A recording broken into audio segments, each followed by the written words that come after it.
Oke, kita lanjutkan soalnya. Soal yang pertama, kawat A dan B lurus panjang tak hingga masing-masing berarus 6 ampere dan 2 ampere terpisah pada jarak 12 cm satu sama lain. Resultan induksi magnet di titik C sama dengan 0. Nah, nilai X-nya itu berapa? Jadi ini ada kawat lurus arusnya I1, I2. I1-nya arahnya ke atas, I2-nya arahnya ke bawah, jaraknya 12 cm. Arusnya sudah diketahui dalam soal. Nah, di C, di titik C yang berjarak X dari kawat B ini, induksi magnetnya 0. Maka berapakah nilai X? Nah, itu yang ditanyakan ya. Oke, baik. Caranya kita tentukan dulu arah induksi magnet di titik C yang disebabkan oleh I1 sama I2. Pasti arahnya berlawanan. Kalau kita cek dengan aturan tangan kanan, ibu jari menunjuk arus, 4 jari menunjuk titiknya, arah telapak tangan masuk.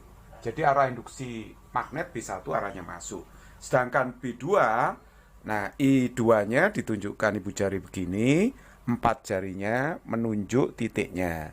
Jadi ini keluar arahnya ya. Oke, jadi pasti harus berlawanan B1 dan B2 karena induksi magnetnya sama dengan 0. Nah, kalau B di C itu dicari resultannya, berarti kan vektornya berlawanan, langsung dikurangi aja. Tapi B di C itu 0 sehingga B1 itu sama dengan B2. B1 kawat lurus sangat panjang, rumusnya itu kan ini ya. Nah, ini mu 0 I2 per 2 PA2. Saya coret aja nih ya. Nah, I1-nya 6, A1 itu jarak titik C ke I1, jadi 12 ditambah X. Nah, 12 ditambah X, terus kemudian I2-nya adalah 2, A2 jarak titik C ke I2, yaitu X. Nah, kalau saya kalikan silang, ini kan 6X, ya kan? Ini saya kalikan 24 plus 2X, berarti 4X sama dengan 24, berarti X-nya ketemu 6 cm. Jadi jawaban yang tepat adalah D. Nomor 2, kawat ABCD dilewati arus 2 ampere seperti ditunjukkan gambar. Jika mu 0 4pi kali 10 pangkat min 7 Weber per ampere meter, maka induksi magnet di titik P adalah berapa? Jadi ini yang tanyakan induksi magnet di titik P. Nah, induksi magnet di titik P itu disebabkan oleh kawat yang panjangnya terbatas sepanjang 10 akar 2 cm itu. Jadi kawat yang vertikal ini hanya menyebabkan induksi magnet di kiri kanannya. Ini juga di kiri kanannya. Jadi praktis induksi magnet di titik P itu hanya disebabkan kawat lurus yang panjangnya 10 akar 2 cm. Kalau ini P ini kan di tengah-tengah ya. Jadi kalau di tengah-tengah ini 10, ini 10, maka kalau saya tarik garis lurus, nah ini jaraknya berapa ya? Nah kalau ini 10, ini 10, nah panjang ini 10 akar 2, bisa dipastikan bahwa ini sudutnya siku-siku di sini. Nah siku-siku dibelah jadi 2, berarti ini sudutnya 45, ini juga 45. Nah kalau di sini 45, ini sudutnya 45, di sini kan 5 akar 2, berarti jarak titik P ke kawat juga 5 akar 2, ya kan? Ini secara geometris, karena ini sudutnya kan 45 derajat, ya kan?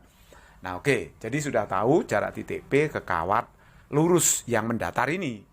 Nah, kalau kawatnya panjangnya terbatas, itu rumusnya mu 0 I per 4 pi A masih dikalikan dengan cos alfa plus cos beta gitu. Apa itu alfa beta? Sudut alfa beta itu sudut cepitan antara garis yang ditarik dari titik P ke ujung-ujung kawat yang panjangnya terbatas ini. Jadi kalau ini saya sebut alfa, yang lain beta. Tetapi alfa dengan betanya itu sama kan? 45 derajat itu ya kan? Jadi kalau gitu mu 0-nya kita masukkan 4pi 10 pangkat min 7, arusnya adalah 2 dibagi 4pi, jarak titik P ke kawat 5 akar 2, tapi ini senti, harus dikalikan 10 pangkat min 2, gitu kan ya.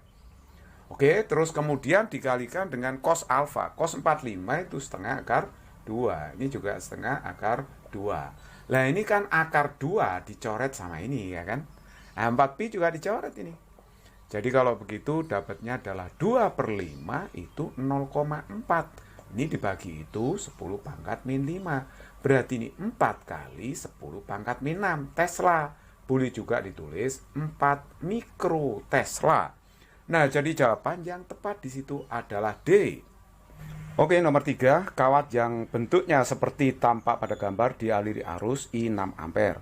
Permeabilitas magnet ruang hampa diketahui 4pi kali 10 pangkat min 7 Weber per ampere meter. Induksi magnet di titik B yang merupakan pusat busur seperempat lingkaran adalah berapa? Nah, ini kalau saya gambar, ini titik B-nya, ini adalah seperempat lingkaran ya. Induksi magnet di titik B itu kan hanya disebabkan oleh busur seperempat lingkaran ini. Jadi kalau begitu yang lurus, kawat yang lurus itu hanya menimbulkan induksi magnet di kiri kanannya. Ini di atas bawahnya ya. Tidak ikut menentukan induksi magnet di titik P.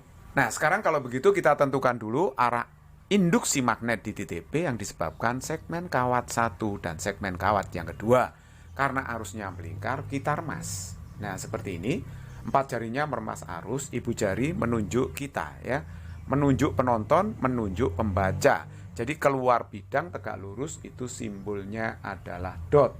Nah, sedangkan B2 di titik P itu kemana? Karena ini arusnya berlawanan dengan yang pertama, berarti otomatis cross gitu kan ya. Nah, kalau kita mencari nilai dari B1 itu adalah seperempat mu 0 I per 2 A1. Kenapa dikalikan seperempat? Karena ini hanya seperempat lingkaran kan. Jadi seperempat, mu 0-nya 4pi, gitu kan ya. 4pi kali 10 pangkat min 7, arusnya 6, dibagi dengan 2, A1.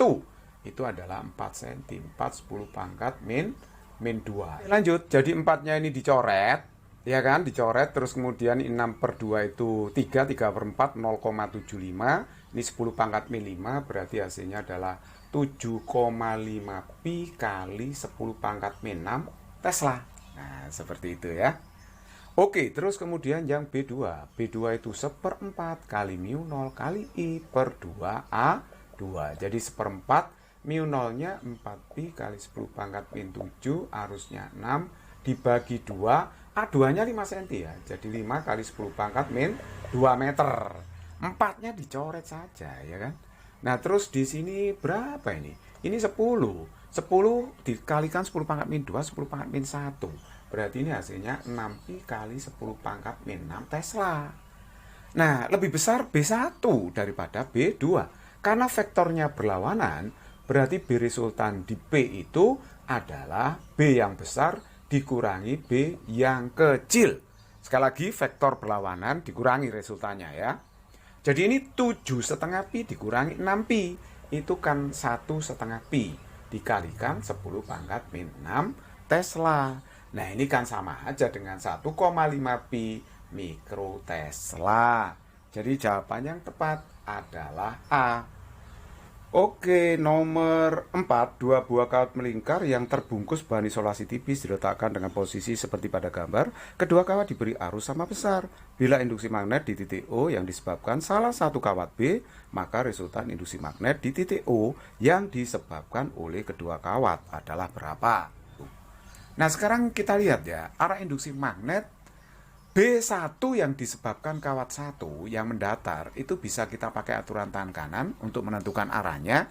Jadi 4 jari yang meremas menunjukkan putaran arus, sedangkan ibu jari menunjukkan arah induksinya. Jadi arah induksi yang disebabkan segmen kawat 1 ke sumbu Z positif. Nah, ya kan? Betul, arahnya B1 ke Z positif. Nah, terus kemudian yang untuk kawat yang melingkar ini, yang vertikal ya, kita remas begini. Nah, kita remas begini. Arusnya lihat. Nah, sesuai dengan arah remasan kita. Jempolnya arahnya adalah ke Y negatif. Jadi B2 itu ke Y negatif. Nah, tetapi di sini B1, B2 sama besarnya. Kenapa kok sama besarnya? Karena arusnya sama. Ingat, kawat melingkar di pusatnya itu induksi magnetnya mu 0 I per 2A. Wong ini jari-jarinya sama, arusnya sama, berarti B-nya juga sama. Nah, sekarang perhatikan di sini bahwa B1, B2 itu tegak lurus vektornya. Jadi kalau tegak lurus, berarti resultannya itu adalah akar B1 kuadrat plus B2 kuadrat. Nah, suku kosnya nggak muncul di sini, karena kos 90 itu 0 ya. Nah, terus kemudian B1 itu B besarnya, B2 itu juga B. Nah, ini 2B kuadrat. Nah, itu sama aja kan dengan B akar 2. Nah, jadi kalau begitu jawaban yang tepat adalah B. Nomor 5, elektron bergerak melingkar dalam medan magnet mungkin pada bidang XZ seperti tampak pada gambar. Medan magnet berarah ke sumbu apa? Nah, perhatikan, cara mudah menentukan arah induksi magnet untuk partikel bermuatan yang bergerak di dalam medan adalah seperti ini. Pakai kaidah tangan kanan, jadi 4 jari yang meremas menunjukkan putaran partikelnya. Nah, nanti jempol atau ibu jari menunjukkan arah induksi magnet kalau muatan negatif yang bergerak. Contohnya elektron, tapi kalau positif justru pada arah yang sebaliknya, arah kebalikan dari jempol. Jadi karena elektron ini berputar melawan putaran jarum jam pada bidang XZ, ya kita remas saja. 4 jarinya meremas putarannya seperti ini ya, karena putarannya ke sana, jadi diremas seperti ini. Jadi kalau begitu, bagi elektron yang bergerak melingkar ini, di dalamnya ada induksi magnet yang menuju pembaca, berarti ke sumbu Y positif. Ingat, elektron itu negatif, arah induksi magnetnya atau arah medan magnetnya mengikuti arah ibu jari. Jadi B ke sumbu Y positif. Jadi jawaban yang tepat adalah B. Yang nomor 6, ion Cl- E diketahui 1,6 kali 10 pangkat min 19 kulum bergerak dengan laju 2 kali 10 pangkat 6 meter per sekon ke utara dalam medan magnet 0,01 Tesla yang berarah ke bawah. Gaya Lorentz yang bekerja pada ion itu dan arahnya adalah, perhatikan ion ini adalah ion negatif. Jadi muatannya adalah min E, E-nya itu adalah 1,6 kali 10 pangkat min 19 kulum. Nah, sedangkan kecepatannya 2 kali 10 pangkat 6 meter per sekon ke arah utara, B-nya sekian ke bawah. Nah, yang ditanyakan gaya Lorentz pada ion itu dan arahnya kemana. Nah, saya gambar mata angin aja seperti ini. B-nya itu adalah ke bawah. Kalau ke bawah kita tunjukkan dengan arah cross, ya. Kalau ke atas dot. Sedangkan V-nya ke arah utara. Untuk menentukan arah gaya Lorentz-nya pakai kaidah tangan kanan, 4 jari menunjuk B, jempol menunjuk V, arah telapak tangan menunjukkan muatan, menunjukkan gaya Lorentz-nya. Kalau muatannya positif, kalau negatif arah backhand. Jadi ada arah forehand, ada arah backhand. Forehand untuk muatan positif, backhand untuk muatan yang negatif. Jadi kalau kita praktekkan, 4 jari menunjuk B masuk bidang seperti ini, jempol menunjuk V. Nah, karena Cl- itu negatif berarti arah backhand gaya Lorentz-nya. Jadi bukan arah forehand tapi arah backhand. Jadi arah backhand itu ke arah kanan. Nah, kalau begitu arah gaya Lorentz-nya itu adalah ke timur. Nah, arahnya ke timur. Nah, kalau menentukan berapa nilainya gampang. Karena di sini V dengan B itu tegak lurus kan. Jadi ini masuk bidang tegak lurus, V-nya ke utara. Berarti ini B tegak lurus V. Kalau vektornya tegak lurus, berarti sudutnya 90 derajat. Partikel bermuatan yang bergerak di dalam medan akan mendapat gaya Lorentz sebesar B GV sinus theta. Nah, tetapi karena sin 90 itu 1, jadi cukup ditulis B GV. Nah, B-nya di situ adalah 10 pangkat min 2 Tesla. Muatannya, nah dikasih nilai mutlaknya aja ya di sini. Ini muatannya. Sedangkan V-nya 2 kali 10 pangkat 6. Nah, hasilnya tadi 1. Jadi kalau begitu, ini hasilnya adalah 3,2, 10 pangkat min 21, berarti 10 pangkat min 15 Newton dengan arah ke timur. Jadi jawaban yang tepat adalah C. Oke, nomor 7, 3 buah kawat sejajar berarus masing-masing I1 2 ampere, I2 3 ampere, I3 4 ampere. Seperti ditunjukkan gambar, gaya Lorentz per meter yang bekerja pada kawat 2 adalah berapa? Pada kawat 2 yang tengah ya. Coba lihat interaksinya, ini kawat lurus yang sangat panjang, I1, I2 arusnya berlawanan, maka kawat 2 ditolak oleh kawat 1. Jadi gayanya menjauh seperti ini, menjauhi kawat 1, saya beri simbol F21 per L, gaya Lorentz persatuan panjang pada kawat 2 oleh kawat 1. Terus kemudian arus I2 dengan I3 itu sama arah. Nah, kalau sama arah dia akan ditarik. Jadi akan ditarik oleh kawat yang ketiga. Jadi kalau begitu, gaya Lorentz persatuan panjangnya saya beri nama F23 per L yang arahnya ke kanan, karena ditarik kawat 3. Nah, karena vektornya sama arah, kita tinggal menjumlahkan saja berarti. Jadi F resultan persatuan panjang yang bekerja pada kawat 2 itu adalah F21 per L ditambah dengan F23 per L. Nah, ini artinya mu 0 I2 kali I1 dibagi dengan 2pi jarak kawat 21 ditambah mu 0 I2 kali I3 per 2pi jarak kawat 2 dengan 3. Nah ini rumus gaya Lorentz persatuan panjang itu ya. Nah yang sama dikeluarkan aja lah, mu 0 I2 sama kan, 2pi juga sama, saya keluarkan aja.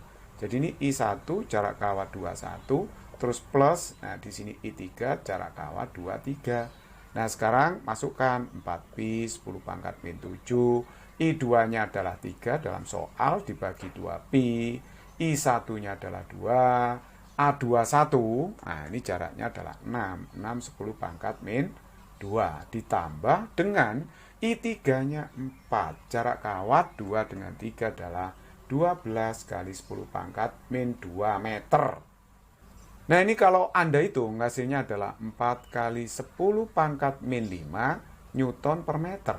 Atau boleh ditulis 40 mikronewton tiap meternya.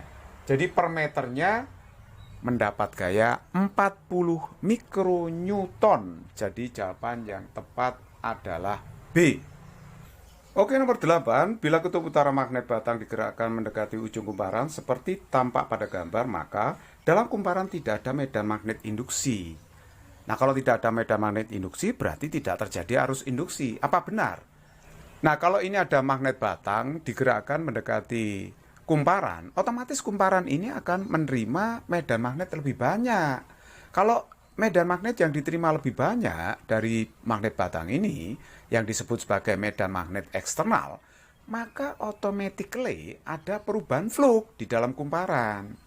Ingat ya, bahwa flux itu rumusnya kan bakos theta. Kalau B-nya berubah, fluxnya ini berubah. Kalau ada perubahan flux, muncul GGL sesuai dengan hukum Faraday. Kalau ada GGL, ini akan memunculkan arus induksi kan gitu. Jadi karena di sini ada perubahan flux, ada GGL, ya muncul arus induksi. Kalau tidak muncul, jelas salahnya. Nah sekarang untuk menentukan arah arus induksi, kita bisa tentukan dengan kaidah tangan kanan seperti ini dengan menggunakan aturan ulama VS setan. Nah kalau belum jelas masalah aturan ini secara detailnya, Anda bisa lihat di playlist induksi elektromagnetik.